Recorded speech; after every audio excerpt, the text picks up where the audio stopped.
दमादम मस्त कलंदर अली दम दम दे अंदर दमादम। বাংলা গানকে যে গুণী শিল্পীরা আন্তর্জাতিক অঙ্গনে মহিমান্বিত করেছেন তাদের অন্যতম কিংবদন্তি সঙ্গীত শিল্পী রুনা লায়লা। ৬০ বছরের সঙ্গীত জীবনে বাংলা, উর্দু, হিন্দি, পাঞ্জাবি, ইংরেজি সহ মোট ১৮টি ভাষায় গান গেয়েছেন তিনি। তার গাওয়া অসংখ্য কালজয়ী গানের মধ্যে অন্যতম জনপ্রিয় গান দামাদম মাস্ত কালান্দার। বহুশ্রুত সেই গানটি আবার নতুন করে গেয়েছেন এই শিল্পী। গত বছর রুনা লায়লা নিশ্চিত করেছিলেন কোক স্টুডিও বাংলায় গিয়েছেন তিনি, তবে কোন গানটি তখন তা জানাননি।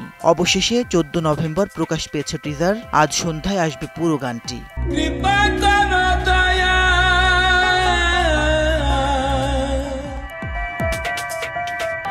এদিকে আগামীকাল রুনা লায়লার জন্মদিন। জানা গেছে এ উপলক্ষেই তাকে শ্রদ্ধা জানিয়ে প্রকাশিত হচ্ছে দামাদম মাস্ত কালান্দার।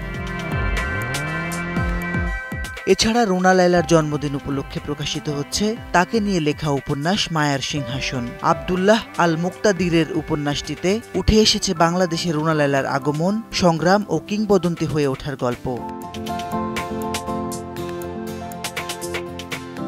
মাসিদ রণ, সময় সংবাদ, ঢাকা।